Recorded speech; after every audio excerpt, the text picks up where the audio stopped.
ಈ ಹೋರಾಟಗಾರರು ಪ್ರಜಾ ವಿಮೋಚನ ಚಳವಳಿಯ ರಾಜ್ಯಾಧ್ಯಕ್ಷರು ಮುನಿಯಣ್ಣನಪ್ಪ ಸಾಹೇಬರು ಕೂಡ ಹೋರಾಟಕ್ಕೆ ಬಂದಿದ್ದಾರೆ. ದಯಮಾಡಿ ನಮಗೂ ಕೂಡ ಕ್ರಾಂತಿಕಾರಿ ಕೊಡುಗೆ ಬಂದಿರುವುದನ್ನು ತಿಳಿಸ್ತಾ ಒಂದು 2 ನಿಮಿಷದಲ್ಲಿ ಮಲ್ಲುಕುಮಾರ್.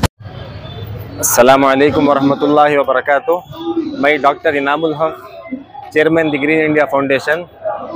जैसा कि आप सब देख सकते हैं कि 4 अप्रैल की आधी रात में जो है काला कानून, जिसे वक्फ अमेंडमेंट बिल के नाम से बाहर लाया गया, हम लोग इसे रिजेक्ट करते हैं। हम लोग इस काले कानून को नहीं मानते। ये बस मुसलमानों को रोड पर लाने की, मुसलमानों को अपने घरों से बाहर निकालने की और मुसलमानों को सताने की एक साजिश है। देखा जा रहा है पूरे हिंदुस्तान में हर जगह एहतजाज चल रहा है, हर जगह मुसलमान रोड पर आकर हैं। लेकिन मैं मुसलमानों को कहना चाहूँगा कि हमें घबराने की कोई ज़रूरत नहीं है। इससे पहले भी कई मरतबा हमें अपने जान से आजमाया गया है, हमें अपने माल से आजमाया गया है, लेकिन हम लोग कभी हार नहीं माने और हम लोग उसे फेस किए और जीते हैं। कहा जाता है कभी हलाल को हुआ, कभी छट्टा हुआ, कभी अजान का मामला, कभी लाउड स्पीकर का मामला। क्या ये जो सेंट्रल में जो हुकूमत बैठी है, आखिर मुसलमानों के साथ क्या करना चाह रही है? हुकूमत के पास और कई काम है। जब से ये 10 साल हो गया बीजेपी हुकूमत बैठ के, 10 साल में बेरोजगार और बेरोजगार हो गए, गरीबी और गरीबी की तरफ जाती रही, अमीर और अमीर होते गए। इन लोगों को चाहिए कि बच्चों की स्कॉलरशिप, बच्चों के एजुकेशन की तरफ देखें और जो बहुत सारे मसले उठ रहे हैं इसकी तरफ देखें। लेकिन जहां पर जापान और चाइना आगे 200 साल की सोच रहा है, लेकिन ये हमारा हिंदुस्तान जो है 200 साल पुरानी खबर खोदने के पीछे लगा है। बिल को लेकर हर जगह पर एहतजाज लागी है, क्या कहना चाहेंगे सर? आज बेंगलुरु के फ्रीडम पार्क में we the people of India, हम सारे संगठन, सारे पार्टियां वाले मिलकर एक बहुत बड़े पैमाने पर एहतजाज में हम शामिल हुए हैं। हालांकि social democratic party of India इससे पहले मुल्क भर में हजारों की तादाद में एहतजाज कर चुकी है, कॉन्फ्रेंसेस कर चुकी है, अवेयरनेस प्रोग्राम कर चुकी है। इसके चलते हमारे नेशनल प्रेसिडेंट एम के फैजी साहब को पॉलिटिकली टारगेट करके अरेस्ट भी किया गया है। लेकिन ये आवाज़ यहाँ पर रुकेगी नहीं, क्योंकि हम ये आवाज़ को इंडिया के कॉन्स्टिट्यूशन के ऊपर हमले को रोकने के लिए आवाज़ उठा रहे हैं। ये सिर्फ मुसलमानों का मसला नहीं है। आर्टिकल 14, आर्टिकल 25, आर्टिकल 29 के ऊपर ये हमला है। ये सिर्फ मुसलमानों की बात नहीं है। इसलिए आज we the people of India, यहाँ हिंदू भी हैं, मुस्लिम भी हैं, सिख भी हैं, दिगर पूरे ऑर्गेनाइजेशन भी यहाँ पर शामिल हुए हैं। हमारा आपसे, गवर्नमेंट से मुतालबा यही है, आप क्या बता रहे हैं? मुसलमानों के फेवर में ये बिल लाया जा रहा है।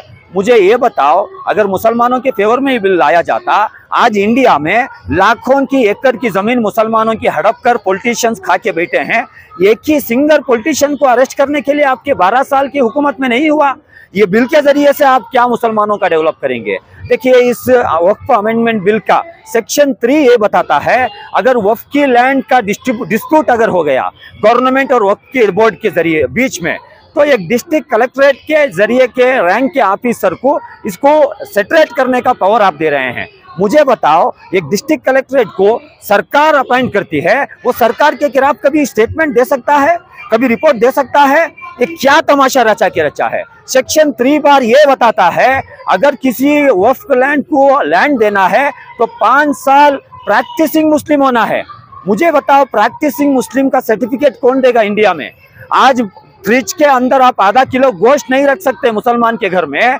आज मुसलमान के घर में क्या सीसीटीवी फुटेज लगाएंगे आप? क्या वो नमाज पढ़ रहा है? यूपी में ईद की नमाज अपने छत पर पढ़ने का इजाजत नहीं मिला। आप कैमरा लगाकर कौन नमाज पढ़ रहे हैं देख रहे थे, सर्वेलेंस कर रहे थे। ये क्या खेल रचा के रखा है? आर्टिकल 70 ये बताता है, अब तक वक्फ लैंड के ऊपर लिमिटेशन एक्ट अप्लीकेबल नहीं था, आज लिमिटेशन एक्ट को अप्लाई कर दिया गया। तो ये सब आपके झूठे ढकोसले बातों के हम नहीं आएंगे।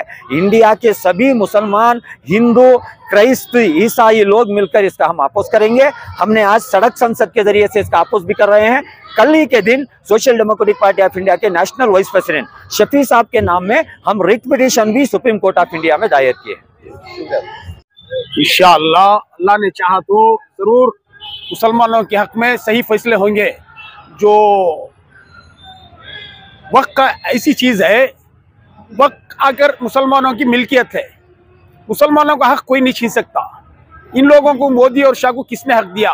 पार्लियामेंट में ये खुद बिल बनाएंगे, ये खुद बिल ये करके ये मोमेंट बना के छोड़ेंगे, बिल भी पास करेंगे, बिल भी बनाएंगे। इसको इन लोगों को कौन हक दिया पार्लियामेंट के अंदर? जितने ये है, अपोजिशन भी है लीडर्स, जितना स्टेट गवर्नमेंट भी है, जो सेंट्रल गवर्नमेंट भी है, ये सब मिलकर क्यों ऐसा कर रहे हैं? ये कांग्रेस पार्टी और बीजेपी ने दोनों एक सिक्के के दो रुख है। मुसलमानों के हक में कोई सही फैसला नहीं हो रहा है।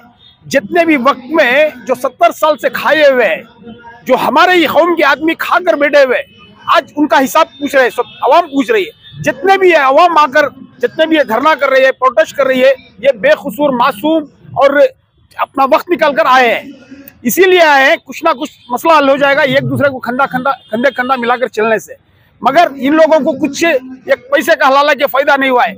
आज जो खाए हुए हैं 70 साल से, जो बड़े बड़े हैं, आलिम है, उलमाए है, चंद उलमाए दिन है, चंद आलिम है, चंद मकान के जिम्मेदार है, और जितने पॉलिटिशियन है, जितने पॉलिटिशियन के जिम्मेदार है, ये लोग जितना भी खाकर है, जो मुसलमानों की चीज जो फ्री में मिली हुए, जो हक मिला हुआ है मुसलमानों का, जो बादशाही सल्तनत है, ये लोग दान कर चले गए। ये आकर बंदोबस्त करने के बजाय ये खुद ये गाय ले तो भी इसको रस्सी से लेकर बांधते हैं।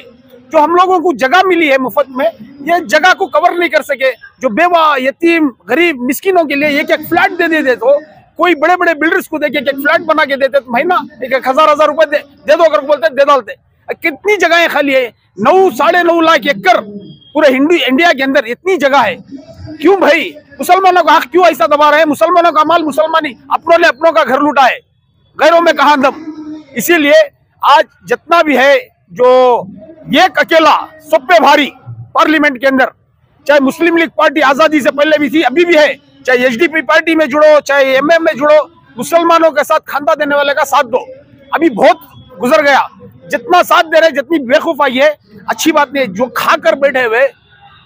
खाकर बैठे हुए हमारी कौम के अंदर खाकर खुली टोटी कुत्तों का राज हो गया है।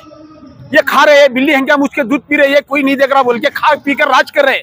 आज जो धरना कर रहे, प्रोटेस्ट कर रहे, बेकसूर मासूम हम लोग सब आकर खड़े, किसी का ना किसी का भला हो, बिल पास ना होए, इसी वजह से आकर सब एक जुड़कर काम कर रहे। मगर जो खाए हुए आराम से एसी रूमों में, घरों में बैठकर आराम कर रहे। जो दरगाहों के आसपास, चंद दरगाहों के आसपास में भी दुकानें बन गए, फैक्ट्रियां बन गए, अपनी मिल्कियत समझकर, अपने बाप का माल समझकर खा रहे। जाकर बहुत जवाब देना पड़ेगा अल्लाह के पास, जाकर जाओ। इसीलिए मैं बोल रहा हूँ, जो बिल पास ना हुए, अमित शाह से भी, जो नरेंद्र मोदी से भी रिक्वेस्ट कर रहा हूँ, सेंट्रल गवर्नमेंट से भी बिल पास ना करे। मुसलमानों को हक है, मुसलमान ना झुका है ना झुकेगा, ताक़यामत तक झुकेगा नहीं, मरण मिटने के लिए भी तैयार है इंशाअल्लाह। इंशाअल्लाह।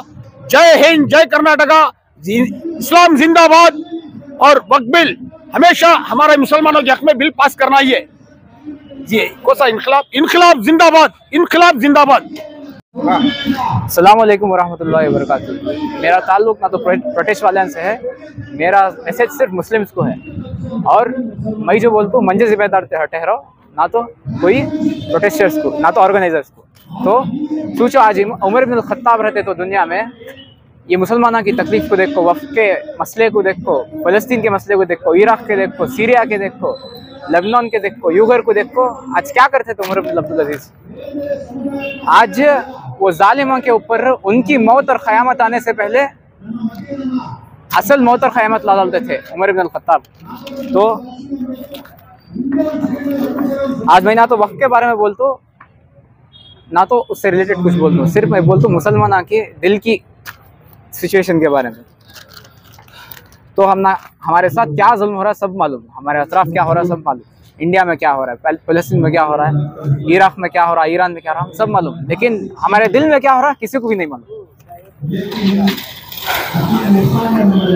हमारे ये गलती, ये नतीजा हमारे से नौजवाना की, हमारे से पहले जो है वो नौजवाना की, उनसे पहले जो है वो नौजवाना की। कैसा वो सिलसिला वहाँ तक जाता है जब तक खिलाफत उस्मानिया गिरी नहीं। खिलाफत उस्मानिया एक वाहिद पेड़, एक वाहिद ट्री, जिसके अंदर पूरी उम्मत मोहम्मदिया और दीन इस्लाम आराम करता था। वो एक वाहिद पेड़ जो हिफाजत करता था उम्मत मुस्लिमा की। लेकिन आज ना तो उसकी पेड़ की छाँव है जिसके अंदर उम्मत मोहम्मदिया आराम कर सकती है और दीन मुस्तफ़ा फैल सकता।